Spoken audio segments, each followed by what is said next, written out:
지금 봐야 된다고 생각합니다. 지금이 제일 저렴한 시기라고 생각을 하고 있고, 파주 운정부터 화성 동탄까지 역세권에 있는 지역들은 좀 보셔야 된다고 생각하고 있고요. 저는 제일 수혜 지역이 용인인 것 같아요. 저는 이 B 라인들을 주목해 보라고 말씀드려요. 일단 B는 이제 착공을 했기 때문에 빠르면 5년, 늦어도 7년 안에는 개통이 되는 겁니다. 인천 쪽을 좀 보시면 좋겠어요. 네. 여기는 이제 지금 입지가 좋아지고 있고 송도라고 하는 또 확실한 입지가 있어서 뭐 그 네. 라인들은 지금 딱 좋거든요. 새 아파트로 지금 하나씩 바뀌고 있고, 무엇보다 가격이 되게 황당하게 싸요.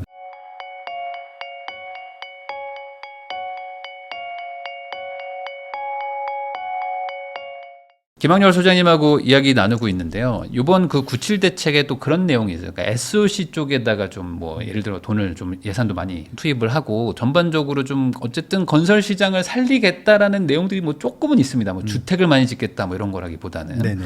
그러면 어쨌든 교통망에 대해서 특히 내년에 지방선거도 있기 때문에 가장 뭐 큰 거는 어찌 보면 GTX일 것 같은데 네. 이 GTX B도 뭐 착공을 어쨌든 이제 시작을 했죠. 본격적으로 했고 C는 아직 뭐 좀 소식이 좀 안 들리긴 하지만 전반적으로 GTX 노선 쪽에서 어떤 투자 기회를 찾을 수 있을 거라고 보세요? 아니면 아직은 너무 빠르다고 보세요?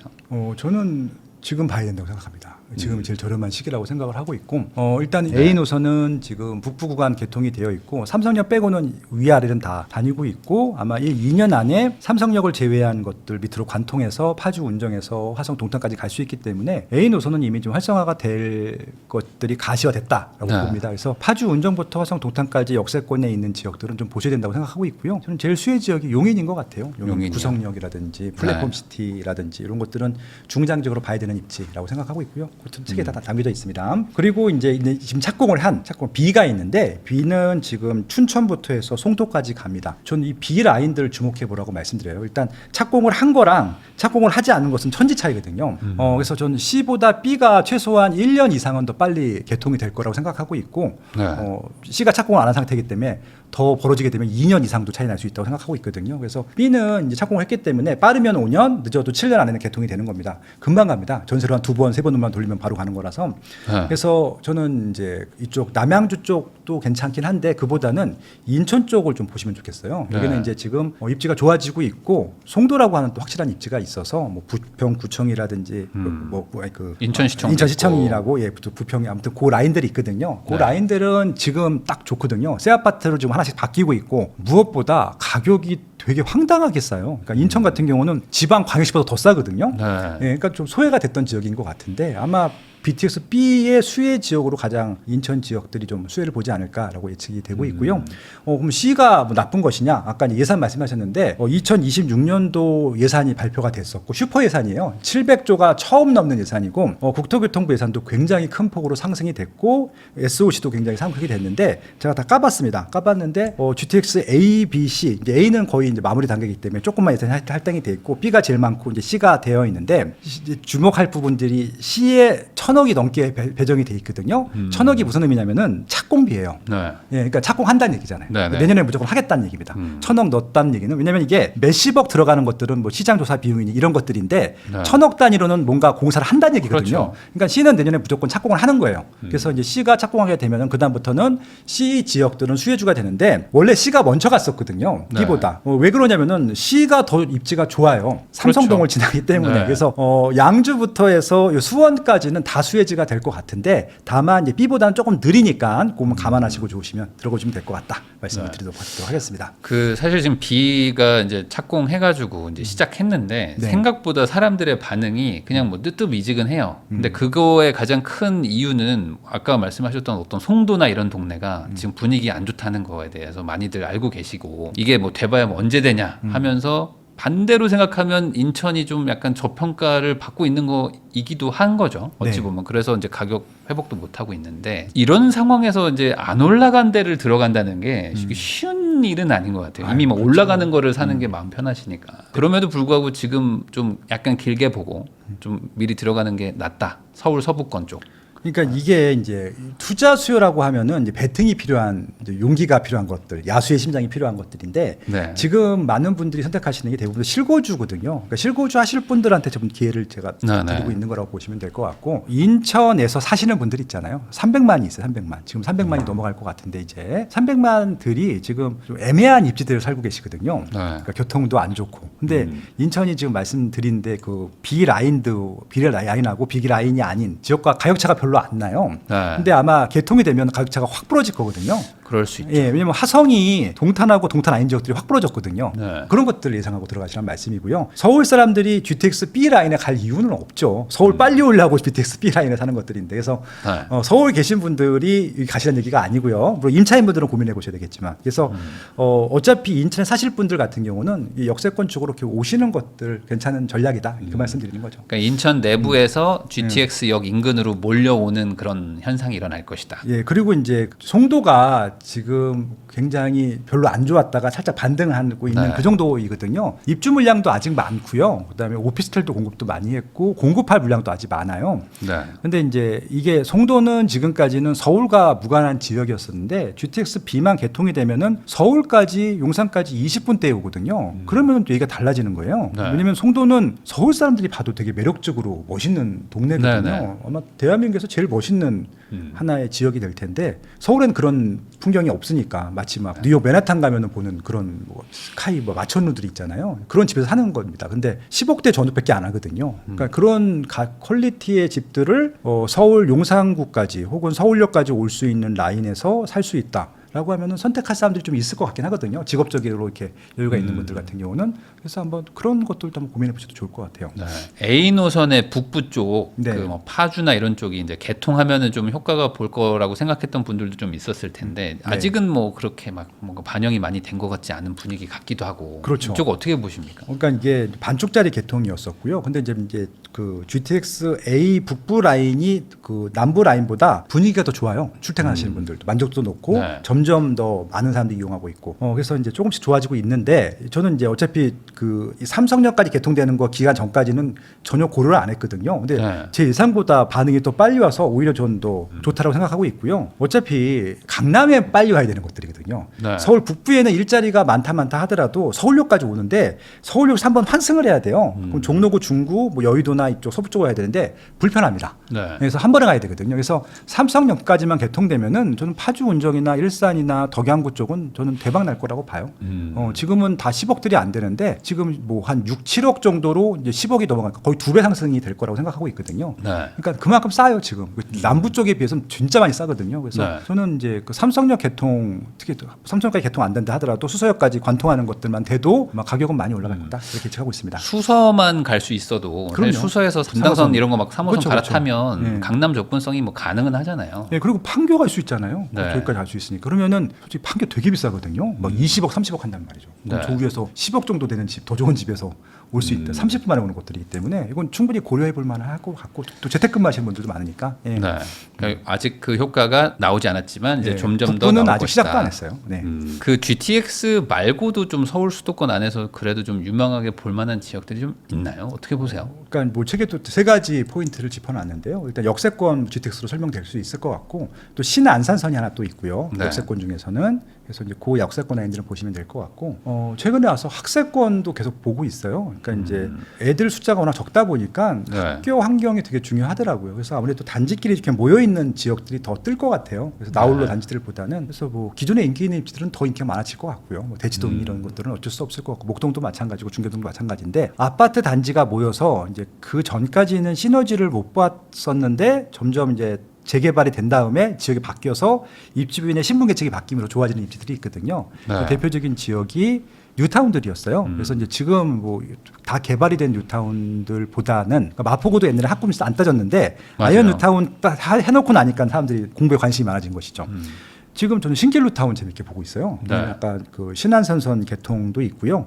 그리고 이제 몇 개 단지가 안 남았는데 곧 입주를 할 예정이고 몇 개 개발을 하거든요. 그리고 이제 그 위쪽에 물레동이 있는데 네. 물레동하고 신길동 사이에 영등포 역세권이 있거든요. 거기가 제일 문제예요. 그러니까 네. 예를 들어서 옛날 동대문구 뜨기 전에 청량리 588 사창가가 있어갖고 문제였던 것들이 청량리 588 없어지고 그냥 확 떴거든요. 청량리 역세권 다 좋아지고 네. 전농 답신 뉴타운 좋아지고 심지어 그 영향이 이문 희귀 뉴타운까지 갔었거든요. 거의 그대로 전 재현될 거라고 보고 있는데 지금 그 타임스퀘어 영등포역 사이에 쪽방촌하고 상하창가가 없어지고 있습니다. 제 회사가 바로 옆에 있기 때문에 네. 없어지는 걸 보고 있거든요. 그래서 그거 없어지게 되면은 당장 그 구축인 뭐 영등포 푸르지부터 비롯해 갖고 좋아질 것 같고 지금 그 영등포역에서 신길 뉴타운 사이에 예전에 다 뉴타운 지정했다가 해제된 지역들이 있거든요. 네. 지금 뭐 신속통합기획인이 공공 뭘 해가지고 만들고 있거든요. 그래서 만약에 물레부터 신길동까지 붙어버리게 되면은 거기도 완전 천지개벽할 지역이라서 거기다 더군다나 신안산선이 또 지나가거든요. 그래서 네. 교통호재도 있고 입지가 좋아지는 호재가 있어서 영등포 구도 관심 있게 보시면 좋을 것 같고 그 북쪽이긴 한데 당산도 지금 좋은 재건축들 거긴 네. 재건축이에요.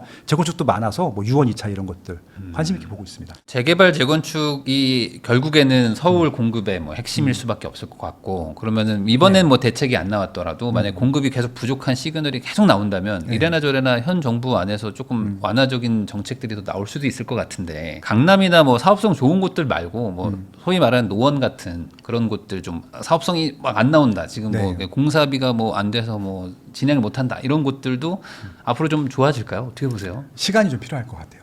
솔직히 말씀드릴게요. 그 2023년도 11월 달에 상계주공 5단지 GS건설 네. 건축비 이슈 때문에 해지하는 거 보고 시간이 많이 걸리겠구나 싶었거든요. 그건 그때 그냥 지나갔으면 그냥 밀고 갔으면 벌써 끝났을 텐데 2주 했을 텐데 그게 좀 아쉬웠었거든요. 그래서 이제 그게 뭐 그분들 잘못이라는 얘기를 하려고 말씀드린 게 아니라 여기 정말 돈이 없구나라는 걸 느꼈어요. 그래서 지금 서울에서 재건축하는 것 중에 재개발하는 것 중에 목동하고 여의도 빼면은 추가 분담금을 안 낼 단지는 없어요. 안 낼 네. 구역이 없어요. 무조건 추가 분담금을 내야 됩니다. 예를 들어서 84 기준으로 보게 되면은 최소한 5억 전후 들어요. 그러니까 5억 전후에 여윳돈을 낼 돈이 없으면 재건축 못 합니다. 네. 그래서 이제 뭐 강남은 5억 낼 사람들이 대부분이기 때문에 거의 문제가 안 되는 것들인데 그 외 지역들은 5억 못 내면 못 가는 것들이거든요. 뭐 노량진도 다 내겠죠. 부가연도 낼 거고. 근데 이제 지금 말씀하신 동부권 지역들은 5억 내라고 하면은 5억 안 내고 경기도에 신도시 갈 사람들이 많을 것 같아요. 그냥 팔고 가버린다 이런 생각 하겠죠. 그래서 이제 이제 시세가 많이 올라와서 주변 아파트 신축 아파트가 한 15억이 돼.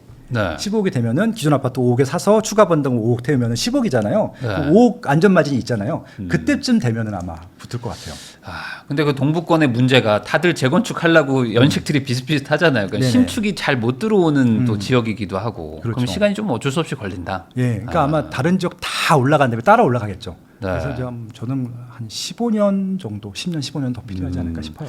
GTX-C가 어쨌든 그쪽 동부권으로 가는데 네네. 그 GTX-C 때문에라도 뭔가 좀 호재를 좀 조금 더 빨리 올 확률은 없을까요? 있죠. 도청되면 있을 것 같고요. 일단 서울은 아이파크라고 하는 단지가 있고 광운대 역세권인데 네. 그게 지금 되게 비싸게 분양을 했다라고 평가를 받아서 미분양이 왔었는데 이게 다 완판이 다 됐거든요. 그게 아마 15억이 넘어가고 그게 20억 정도 되면은 주변 아파트가 15억까지 따라올 수 있을 것 같거든요. 그래야지 상계동 쪽까지 영향이 가는 거라서 일단은 GTX C 때문에 수혜를 보는 몇몇 단지들이 나오게 되면은 조금 가속은 네. 되겠죠. 이번에 그 서울시나 뭐 전반적으로 이번 대책에도 좀 노후 지역들 뭐 이런 곳들은 좀 사업성이 좀 떨어지는 곳들은 조금 사업성 좋게 해주겠다라는 또 그런 문구들이 있긴 있더라고요. 뭐 3년 한도로 해가지고 좀 용적률 좀 더 주겠다. 뭐 이런 걸로는 안 바뀔까요? 어느 안 정도? 바뀝니다. 네. 돈이 없으면 못 가요. 아. 준다 하더라도 일단 마중물을 넣어야 되는데 서울시 네. 돈도 없어요. 민간은 아예 없고. 뭐 용적률을 좀 늘려주고 뭐 한다고는 하는데, 네. 뭐 좀 뭐 그 임대 뭐 주택에 대해서 공사비도 좀 늘려주겠다 뭐 이런 것들이 있지만 그 정도로는 어렵다. 그러니까 이제 아마 이 방송 이후에 서울시에서 이제 공급 대책을 발표할 텐데 보나 마나 또 영끌 공급할 거예요. 그러니까 다 네. 끌어와가지고 아마 서울시에서 발표될 것들을 안 봐도 반 이상은 못할 겁니다. 그거는 뭐 그냥 뻔하거든요. 뭐가 나올지. 예전에 뭐 네. 강남 쪽에 뭐 무슨 뭐 개발원 부지 뭐 또 해가지고 임대 아파트 짓겠다 뭐 이런 얘기들 뭐 지금 진행도 안 되고 있고. 예, 뭐 고수부지도 있고요. 또 운전면허 시험장도 많아요. 아직도 한 서울에 3개가 있는데 그거 다 네. 20년 전부터 나왔던 얘기거든요. 제가 상암 그 서부 운전면허에서 제가 94년도인가에 운전면허 네. 땄는데 그때도 프랑카드가 붙어 있었어요. 이거 이전한다고. 25년 지났는데 아직도 안 했어요. 그러니까 사실상 지금 서울 안쪽에서는 안 되는 곳들만 남아 있는 거죠. 그렇죠. 어찌 보면 될 곳은 다 했잖아요 이미 많이. 그러니까 이게 이제 뭐 그들을 욕할 수가 없는 게 워낙 공급할 곳이 없고 이게 이주 대책까지 필요한데 서울에 있는 것을 이주하려면은 경기도나 인천에서 받아야 되는데 안 받아요. 옛날엔 받았거든요. 네. 언제 받았냐면은 이제 93년도부터 우리가 지방자치제를 했었어요. 그 전에는 받았어요. 네. 대통령이 시키니까. 근데 지방자치제 한 다음부터는 안 받아요. 못 받습니다. 그러다 보니까 그 다음부터 좀 스텝이 꼬인 것 같아요. 그러니까 뭐 쓰레기 처리장이나 이런 네. 것들 가지고 하나하나 이제 뭐 다 진행이 안 되니까. 그러니까 서울시에서 쓰레기 매립장을 이제 보내야 되다 보니까 안 받으니까 김포시를 서울시로 편입하겠다고 했잖아요. 네. 그게 다 괜히 나온 얘기가 아니라 뭔가 부지를 옮겨야 되는데 부지가 없다 보니까 그런 좀 어떻게 보면은 그런 정책들이 나오려고 하는 것들이죠. 그 요즘 지방의 부자분들이 이대로 계속 가다가는 안 되겠다. 나 이제 부산에 뭐 대구에 좋은 집 가지고 있는 분들도 그거 팔아가지고 서울에 지금이라도 사놔야겠다 이런 분위기가 되게 많던데 네. 이 기준은 계속 될 수밖에 없다고 보십니까? 어떻게 보세요? 그건 뭐 제가 그건 등기등본을 늘 띄어보기 때문에 뭐 이건 제가 정확히 말씀드릴게요. 원래 그런 기존이 있었어요. 네. 있었는데 부각이 안 됐을 뿐이지. 근데 최근에 거래량이 급감하다 보니까 그게 보이는 시작한 거죠. 그러니까 이렇게 보시면 될 것 같아요. 압구정 현대아파트가 5건이 거래되면은 4건은 서울시 사람들이고 1건은 지방 사람들이에요. 네. 근데 압구정 현대아파트는 토지거래 허가구역이거든요. 그럼 여기 실거주를 해야 됩니다. 네. 실거주를 하거나 공실로 두거나. 예, 왜냐면 임차인을 못 받으니까. 근데 그걸 감수하고도 한 세대가 지방 사람들이거든요. 네. 예, 그 정도 비율은 계속 있을 것 같아요. 근데 이 정도면 상당히 높은 거잖아요. 매우 높죠. 20%인데. 네, 매우 높죠. 네. 네. 그리고 그 말은 반대로 얘기하면 네. 지방의 고가 주택 수요 하나가 또 빠지는 거고 뭐 이렇게 볼 수도 있는 거잖아요. 돈이 이동하는 거니까. 그렇죠. SS를 네. 파킹하는 차원으로는 그런데 이게 이제 아주 초고가는 아니고 예, 적정한 중간 정도 네. 고가라고 해야 될까요? 왜냐면은 이들이 집이 한 채만 있는 건 아니에요. 아주 부자들은. 네. 어떻게든지 간에 이제 2채를 갖고 있는 거고 서울시 하나 갖다 두는 거죠. SS를 파킹하는 것들이죠. 그래서 이제 최근에 이슈가 된 게 뭐냐면은 증여예요, 증여. 일반 매매들. 그래서 이제 자녀들 중에서 경제력이 되면은 매매를 해버리고요. 자녀가 이제 경제력 여력이 안 되면 증여를 해버리거든요. 그래서 좋은 것들을 보통 많이 증여를 하죠. 더 비싸지기 전에. 그러니까 결국에 이런 기준은 뭐 과거에도 있었고 앞으로도 계속 될 것이다. 근데 이 수요를 그나마 조금 지방에 그 멈추게 아니면 지방에서 뭔가 다른 걸 살 수 있게 아니면 반대로 서울 사람들이 지방에 살 수 있도록 네. 좀 분산시키는 정책도 필요하다고 보이는데. 그러니까 제가 이거를 공공세납에 가서 지금 2017년도부터 반복적으로 말씀드리고 있는데 아무도 얘기를 안 들어요. 그러니까 뭐냐면은 지방 아파트는 그냥 서울 아파트랑 분리를 해야 돼요. 네. 그러니까 지방 아파트는 대구든 부산이든 100채를 가져도 네. 중과하면 안 돼. 그 서울 아파트에 피해를 주면 안 되고. 그래야지 지방 걸 사거든요. 네. 지금 어차피 똘똘한 한 채밖에 못 사잖아요. 그럼 지방 분들도 서울 것밖에 못 사잖아요. 그러면 지방 걸 안 사죠, 당연히. 팔고 오죠. 근데 네. 지방 거를 팔지 않아도 손해를 보지 않게 해주면 되거든요.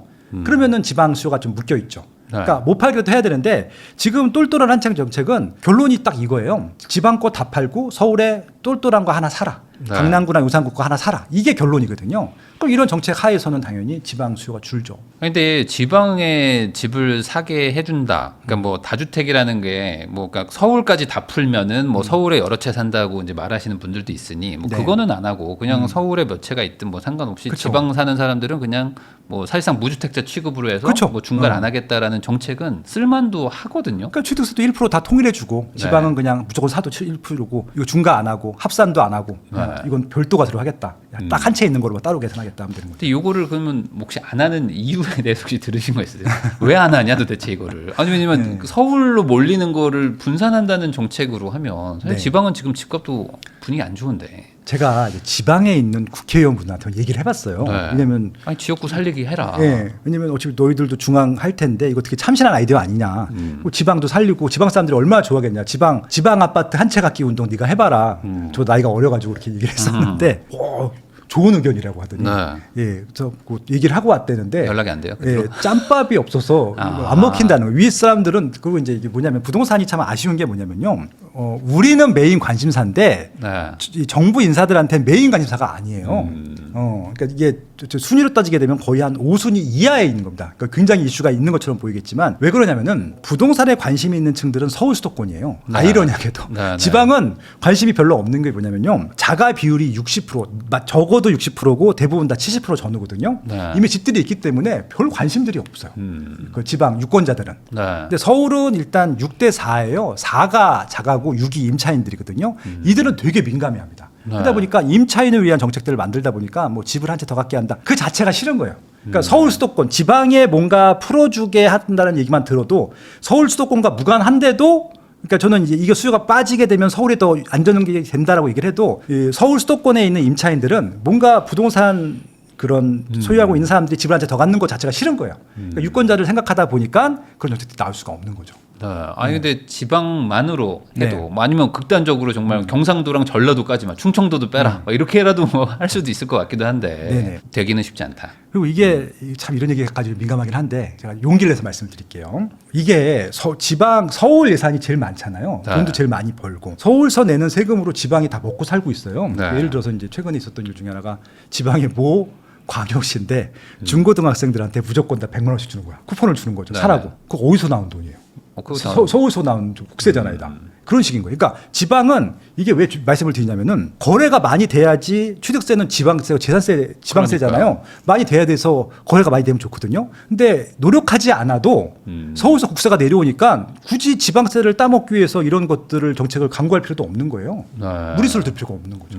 어차피 나오니까. 예. 그러니까 이것들도 좀 도덕 불감증이 있는 거예요. 정치인들마저도. 왜 가만히 있어도. 왜냐하면은 지금 국세가요 똑같이 배분돼요. 이게 어디서 많이 나왔느냐가 중요한 게 아니라 똑같이 배분되거든요. 군 지역들 읍면 리까지 똑같이 가요 돈이. 그래서 이게 인구당 가는 것도 아니야. 네. 그냥 지역당 가는 거라서 가만히 있어도 100만 원, 200만 원씩 줘요. 일을 안 해도 농사를 안 지어도. 요즘에 지원금 같은 게 많죠. 예.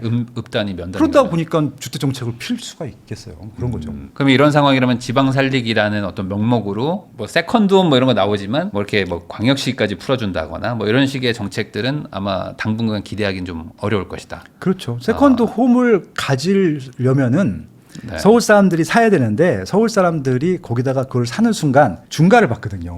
근데 이제 이게 지금은 중가를 하지 않으니까 사세요라고 하는데 두 가지 조건이 있어야 돼요. 하나는 시세가 좀 올라갈 기미가 있으면은 세금 감안하고도 왜냐면 세금이라고 하는 것은 소득이 올라간 것들을 감안해서 내야 되다 보니까. 네.